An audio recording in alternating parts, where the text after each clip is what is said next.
Ang block ako ni Rio, humingi ng tawad sa akin. In-unblock ka niya. Ayun, o di ba na yan ang masayang balita, no? Okay na kayo. In-unblock ka niya tapos pini-M ka niya. Hindi, tumawag siya doon. At tumawag siya Busy, video call. video call. Oo, so video call talaga. Anong usapan yung dalawa? Anong sabi ni Rio? Paliwanag siya, tapos nag-sorry siya sa akin. Sabi Ah, sa kanya, sa ulit, huwag ka na magsasalita ng oo.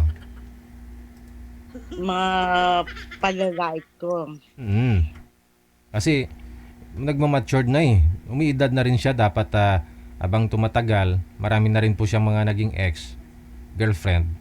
So marami na rin siyang experience. So dapat alam niya na yung limitasyon niya. Alam niya paano i-handle, paano magdala ng isang relasyon. At kung dumating sa point na naghiwalay na, di ba? Dapat yung hiwalayan na walang samaan ng loob, hindi yung nakikita kanya na masaya, may naging boyfriend, tapos yung comment niya ganun. So dapat to alamin niya kung masasaktan ka rin kasi ikaw masaya ka kung ano yung narating niya kung masaya siya ngayon, di ba? Oh. So yun po, okay na kayo ngayon ni Rio. Oh. Okay na po. Shout out mo si Rio. Hello, Rio.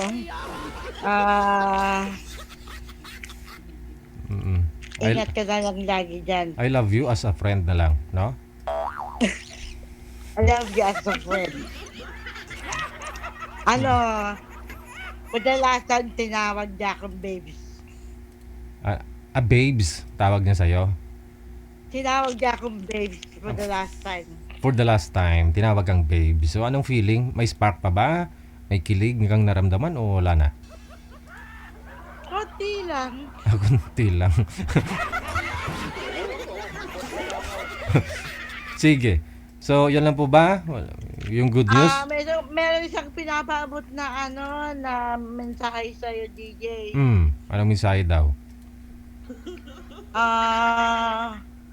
Yung last niya sali, yun na daw ang last niya. Last nasali niya, yun lang daw ang last niya. Yun na ang last niyang sali sa'yo. Di Diyan mas, sa Fantasy Chat. di mas maganda po yan kasi dapat to i-explore niya yung sarili niya. Ngayon, salamat daw po sa sa 5 taon. Hindi na daw po siya sasali. Very good.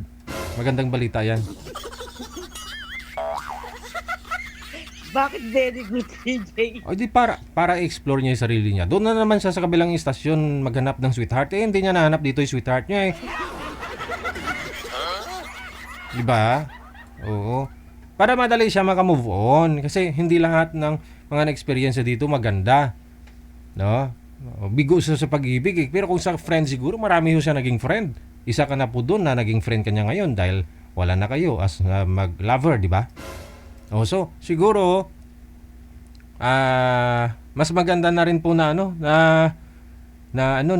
doon na lang sa kabilang istasyon. Doon na lang sa kabilang. Ano yun? Doon siya maghanap. Doon, alam niya na po yun kung saan.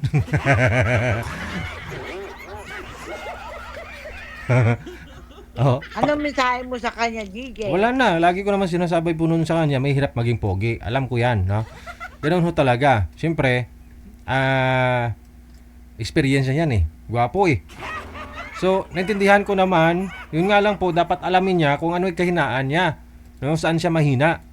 Dapat to, kung alam niya yun bang alam niya ng kasi di ba gusto niya maggaganon. Excited pa naman siya na magganon kayo o pag umuwi ka, wala nga, di ba? So siguro sumama ang loob niya kasi hindi nga po nangyari. In-expect niya na binibilang, kina-countdown niya kaya kung ilang araw na lang bago ka uwi, ilang buwan na lang, di ba? So dapat wag siya masyadong mag-assume. Kasi doon siya nasasaktan. Wag siya masyadong magpakapante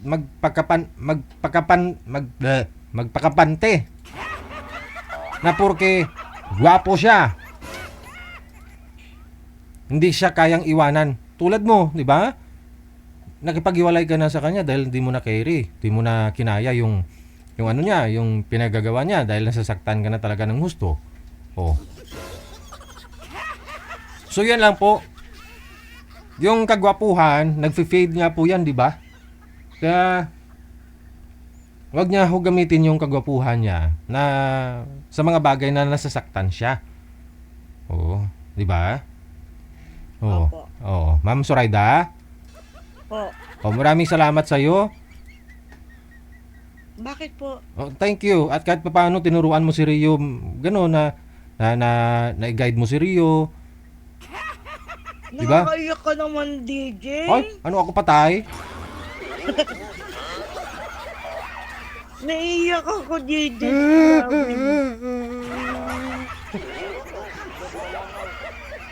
Huwag kayong umiyak ah. Mensahe mo na lang kay Rio ulit. At sa iba pa hong mga assuming. Assuming na mga viewers natin.